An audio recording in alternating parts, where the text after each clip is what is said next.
Hi అండి. ఈరోజు మీకు పెసరపప్పు పచ్చడిలో రకాలు చెప్తాను నేను చేసేవి. ఇది చాలా కమ్మగా రుచిగా ఉంటుంది. ఒక రకమైతే పెసరపప్పు ఒక ఇంత గ్లాసుడు నానబెట్టుకుని, ఒక 4 పచ్చిమిరపకాయలు, ఎండుమిరపకాయలు కడిగేసి వేసేసుకోండి. అంటే వాటి మీద కొంచెం డస్ట్ ఉంటుంది కదా, ఎండుమిరపకాయల మీద ఒక రకంగా మనం వేయించినప్పుడు పర్వాలేదు. ఇలా పచ్చిగా వేసేటప్పుడు కడిగేసి వేసేసుకోండి. ఈ పప్పుతో పాటు తొందరగా మిక్సీ అవుతుంది. ఒక గంట ముందు అలా నానబెట్టుకోండి. తర్వాత నీళ్ళు ఒడిచేసి తగినంత ఉప్పు వేసుకుని, ఇంగువ కూడా వేసేసుకుని, పచ్చి ఇంగువ మిక్సీ చేసేసుకోండి. ఈ పచ్చడి వేడన్నంలో నెయ్యి వేసి తింటే అద్భుతంగా ఉంటుంది.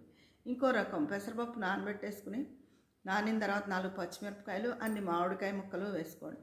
వేసుకుని మిక్సీ చేసేసుకోండి తగినంత ఉప్పు వేసుకుని. దాంట్లో కొంచెం ఆవగింజలు, ఇంగువ పైన పోపెట్టుకోండి. ఇది అద్భుతంగా ఉంటుంది.